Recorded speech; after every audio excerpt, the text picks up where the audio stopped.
South ఇండియాలోనే biggest sorry store మన Varahi silks మన విజయవాడ ఎంజీ రోడ్ లో డిసెంబర్ 4వ తారీఖున ఘన ప్రారంభం. నమస్తే రమ్మగారు. నమస్తే జయ. రమ్మగారు, మనకి ఈ నెలలో దత్త జయంతి ఉంది.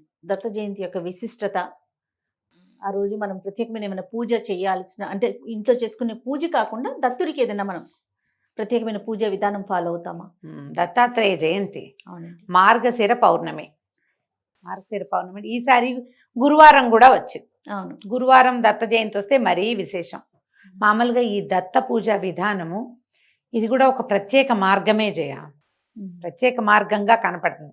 మనం అందరం సాయిబాబా గుళ్ళు కనపడితే వెళ్ళిపోతాము. ఏ శ్రీపాద కొన్ని చోట్ల దత్తాత్రేయుల వారి దర్శనం ఉంటే దండం పెట్టుకుంటాము, అందరూ చేస్తారు. అవును. అయితే కేవలం దత్తుడినే పూజించే వాళ్ళు కూడా ఒక కల్ట్ కనపడుతుంది మనకి. ఎక్కువగా మహారాష్ట్రియన్స్, కన్నడిగులు వీళ్ళు ఎక్కువ దత్తభక్తులుగా కనిపిస్తారు. మన ప్రాంతంలో కూడా పూర్తిగా దత్తుడినే పూజించే విధానం ఉన్నది. కొంత కల్ట్, ఒక చిన్న జనం ఉన్నారు. వీళ్ళు గురు చరిత్ర, దత్తాత్రేయ చరిత్ర, శ్రీపాద శ్రీవల్లభ చరితామృతము వీటిని ఫాలో అవుతారు. శ్రీపాద శ్రీవల్లభ చరితామృతం నేను కూడా చెప్పేగా నీకు. అవునండి. గురువారం పారాయణ చేసుకోవచ్చు అని. ఏమిటంటే గురువు యొక్క పూజా విధానం ఇది. దత్తాత్రేయుల వారు ముగ్గురు త్రిమూర్తుల యొక్క అంశతోటి జన్మించారని చెప్తారు. అత్రి మహర్షి, అనసూయాదేవి వారికి ఈ కుమారులుగా జన్మించారు. 3 ముఖాలు తోటి 3 బ్రహ్మ విష్ణు మహేశ్వరుల స్వరూపంగానే దత్తాత్రేయుల స్వామివారు మనకి దర్శనమిస్తారు. దత్తాత్రేయుల వారి కథ చెప్పుకోవటం, కార్తవీర్యార్జునుడు దత్తారాధనే చేశాడని చెప్తారు. విశేషంగా దత్తాత్రేయ వారిని సేవించిన వాళ్ళకి జ్ఞానం పెరుగుతుంది. ఓకే. నాలెడ్జ్ కావాలనుకున్న వాళ్ళు దత్తభక్తిని అవలంబించాలి. ఈ గురుచరిత్ర అవి పారాయణ చేసినా కూడా మంచిదే.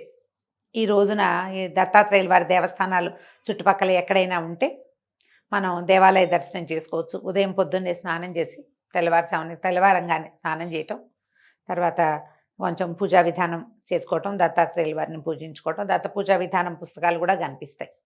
పూజ చేసుకోవటము. ఎక్కువగా సిరా ఏమంటారు దీన్ని, హల్వా చేసి పెడతారు. రవ కేసరి, సొరకాయతో చేసే హల్వా, గోధుమ రవ్వతో చేసే హల్వా చేసి నివేదన చేసుకుంటారు. విశేషంగా ఎవరికైనా భోజనం పెట్టటము, దానం చేయటము, పుస్తకాలు దానం చేయటము అవి చాలా మంచిది. పౌర్ణమి నాడు వస్తుంది దత్త జయంతి. మార్గశిర పౌర్ణమి అంటే ఇప్పుడు దగ్గరలోకి వచ్చేసింది కదా. ఈ సంవత్సరం 4వ తారీఖు వచ్చింది, డిసెంబర్ 4. కాస్త ముందు వెనకగా అవుతుంది. మార్గశిర పౌర్ణమి ఎప్పుడైతే అప్పుడు దత్త జయంతి. దేవాలయ దర్శనం చేసుకోవటం, ఎక్కడ మన చుట్టుపక్కల దత్తుల వారి దేవాలయం ఉన్నా లేదా పెద్ద వేరే దేవస్థానంలో దత్తాత్రేయ స్వామి వారి దర్శనం లభించినా వారిని దర్శనం చేసుకోవచ్చు. ఓకే. తర్వాత పటిక బెల్లం లాంటిది పంచిపెట్టడము, పటిక బెల్లం పంచిపెడతారు. పుస్తకాలు పంచిపెట్టచ్చు. ఏదైనా గురుచరిత్ర లాంటిది పారాయణ చేసుకోవచ్చు. గురుచరిత్ర పుస్తకాలు కూడా ఎవరికైనా ఇవ్వచ్చు ఈ రోజున. అది కూడా చాలా విశేషమైన ఫలితాన్ని ఇస్తుంది. ఈ గురుచరిత్రలో మనకి దత్తాత్రేయుల వారి ఆయన శ్రీపాద శ్రీవల్లభులుగా జన్మించింది. ఈ చరితామృతంలో ఈ దత్తాత్రేయుల వారు పుట్టిన కథే కాకుండా ఆయన అవతారాలుగా భావించేటువంటి శ్రీపాద శ్రీవల్లభులు, తర్వాత నృసింహ సరస్వతి స్వామి, ఇట్లా ఆ పరంపరలో జన్మించిన వాళ్ళు చాలా మంది కథల్ని మనం అందులో చూస్తాం. దత్తులది ఒక పరంపర. ఓకే. ఆయన అంశతోటి జన్మించిన వాళ్ళ గాథలు కూడా మనకు ఆ పుస్తకాల్లో కనిపిస్తాయి. మేము ఎక్కడికి వెళ్ళాం, మాణిక్ నగర్ అని ఒక చోటకి వెళ్ళాం. ఈ మహారాష్ట్ర బార్డర్స్ అక్కడ, అది కూడా దత్త సంప్రదాయమే. తర్వాత అక్కల్కోట్ ఒకటి వెళ్ళాం, గాణ్గాపూర్ వెళ్తారు. ఇవి కాకుండా మళ్ళీ మనకి ఇంకొకటి ఉంది, కురుంగడ్డ అంటారు, కురువపురం. ఇవన్నీ కూడా దత్త సాంప్రదాయాన్ని అనుసరించే దేవస్థానాలు మనకి మన ప్రాంతాల్లో కనపడేవి. తర్వాత ఏమో పీఠికాపురంలో కూడా దత్తాత్రేయ స్వామి వారిది దేవాలయం. శ్రీపాద శ్రీవల్లభులు అక్కడ జన్మించారు. ఓకే. మనకి పురుహూతికాదేవి కుకుటేశ్వర స్వామి దేవస్థానం ఉందా, అక్కడే మనకి దత్తాత్రేయ దర్శనం కూడా లభిస్తుంది. శ్రీపాద శ్రీవల్లభులు అక్కడ దర్శనం ఇస్తారు. ఇక్కడి నుంచి మొదలుపెట్టి ఈ అక్కల్కోటు ఇవన్నీ కూడా లైన్గా చూడొచ్చు మనకు దేవాలయాలు కూడా. ఏదైనా ఒక సందర్భం కుదిరినప్పుడు అలాంటి చోటకు వెళ్తే మంచిది. పైగా ఈసారి ఏమైందంటే గురువారం రావటం వల్ల ఇది మరింత విశేషంగా కనపడుతుంది. ఔదుంబర వృక్షమే ప్రత్యేకమైన పూజా విధానంగా చెప్తారు. ఔదుంబరం అంటే ఏమని చెప్పాలి, మన మేడి చెట్టు అంటాం కదా. ఈ మేడి చెట్టులో దత్తాత్రేయుల వారు నివసిస్తారని ఒక ప్రఖ్యాతి. ఆ చెట్టును కొట్టకూడదు, దేవతా వృక్షంగా భావిస్తారు. ఔదుంబర వృక్షానికి ప్రదక్షిణ చేసిన, ఆ చెట్టు కింద కూర్చుని జపం కానీ ధ్యానం కానీ చేసుకున్న విశేషమైన ఫలితం లభిస్తుంది. మనకి ఈ దత్తక్షేత్రాలన్నిట్లలోనూ ఈ ఔదుంబరాలు కనపడతాయి విశేషంగా. అవును. స్వామివారు దాని మూలంలో నివసిస్తారని చెప్తారు. ఆ చెట్టును కొట్టకూడదు, దండం పెట్టుకోవటమే. ఎక్కడైనా మేడి చెట్టు కనపడితే దానికి నమస్కారం చేయాలి.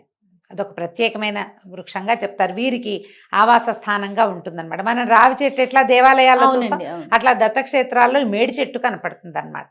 విశాలమైన పెద్ద పెద్ద పెద్ద శాఖలు కలిగిన చెట్టును అసలు వాళ్ళ చెట్టు కొట్టరు. దాన్ని అవకాశం ఉన్న వాళ్ళు మనకు చుట్టుపక్కల ఎక్కడైనా ఉంటే ఆ ఔదుంబరం కూడా కనిపిస్తే నమస్కారం చేసుకోవచ్చు. మా ఫ్రెండ్ ఒకరి ఇంట్లో చూశాను నేను, ఆవిడ ఈ మేడి చెట్టుని చిన్నది బోన్సాయి తెచ్చుకున్నారు.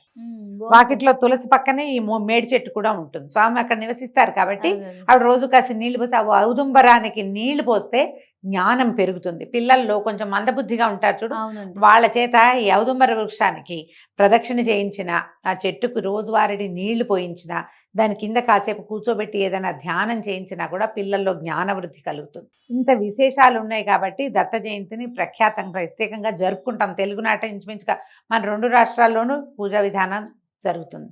మీరు ఇప్పటిదాకా చేయకపోయినా మరి ఇంట్లో చేసుకున్నా, ఏదో పూజ చేసుకున్నా వారికి సంబంధించిన ఒక స్తోత్రం చదువుకుంటాం. అవును, అంతే కదా. ఏదో చిన్న పాయసమో హల్వానో చేసి దత్తాత్రేయ స్వామివారి పుట్టినరోజు ఈ రోజునని నివేదన చేసుకుంటాం. ఇంత మటుకు పూజ చాలు.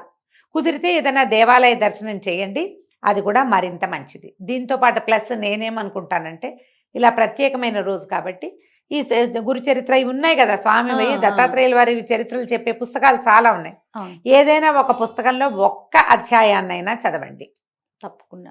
దానివల్ల ఏంటంటే ఈ పవిత్రమైన పౌర్ణమి నాడు విశేషమైన ఫలితం లభిస్తుంది. మామూలుగా మనం పౌర్ణమి ఏం చేస్తాం, సాయంకాలం లలితారాధన అలా చేసుకుంటాం. ఇది మార్గశిర మాసం కాబట్టి సాయంకాలం విష్ణు సహస్రనామ పారాయణ చేయండి, మంచిది. లలితా సహస్రనామం కూడా చేసుకుంటాము అంటే సహస్రనామం కూడా చక్కగా చేసుకోవచ్చు. చిన్న వెండి పాత్రలో పాయసం చేసి వెండి పాత్రలో పెట్టి చంద్రబింబం ఎక్కడ మనకి కనపడుతుందో వెన్నెట్లో కూర్చుని ఆ పళ్ళేని అక్కడ పెట్టుకుని ఆ వెండి గిన్నెని పారాయణ చేసుకుని ఆ చంద్రబింబంలో లలిత అమ్మవారిని భావించి ఈ పాయసాన్ని నివేదన చేస్తే ఆ చంద్రకాంతి పడినటువంటి క్షీరాన్నానికి ఔషధ గుణం పెరుగుతుందని, ఫలితం లభిస్తుందని చెప్తారు. దీనివల్ల చిత్తశాంతి, మానసిక నైర్మల్యం, మనసు ప్రశాంతంగా అవటం అలాంటివి జరుగుతాయి. మేము ఈ అవకాశాన్ని బట్టి ఏ ఆరాధన కుదిరితే అది చేసుకోండి. నమస్తే. నమస్తే.